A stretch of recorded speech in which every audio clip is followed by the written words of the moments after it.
நம்ம வீட்ல தினமும் பயன்படுத்தும் ரவை எப்படி தயாராகிறது தெரியுமா? இன்று அதை பற்றி முழுமையாக பார்க்கலாம். ரவை தயாரிப்பின் முதல் படித்தான் கோதுமை. பசுமையான வயல்களில் வளர்க்கப்படும் கோதுமைதான் இதற்கான மூலப்பொருள். முழு வளர்ச்சி அடைந்த பிறகு கோதுமை அறுவடை செய்யப்படுகிறது. இது விவசாயிகளின் முக்கிய உழைப்பின் பலன். கோதுமை உடலை சீராக வைத்துக் கொள்ள உதவுகிறது. அறுவடை செய்யப்பட்ட கோதுமை மில் தொழிற்சாலைக்கு கொண்டு செல்லப்படுகிறது. அங்கு தூசி, கற்கள் போன்றவை நீக்கி சுத்தம் செய்யப்படுகிறது. அடுத்ததாக கோதுமைக்கு சிறிது தண்ணீர் சேர்க்கப்படுகிறது. இதனால் அது மென்மையாகி அரைப்பதற்கு தயாராகிறது. இப்போது கோதுமை மில்லில் அரைக்கப்படுகிறது. முழு மாவாக இல்லாமல் சிறிய துகள்களாக உடைக்கப்படுகிறது.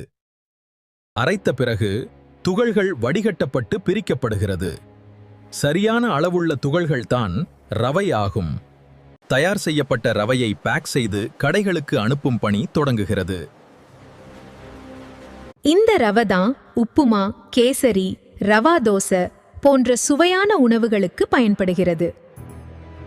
இப்போது நீங்கள் பயன்படுத்தும் ரவை எப்படி உருவாகிறதுன்னு தெரிந்துவிட்டது. இந்த வீடியோ பிடித்திருந்தால் லைக், ஷேர், சப்ஸ்கிரைப் செய்ய மறக்காதீர்கள்.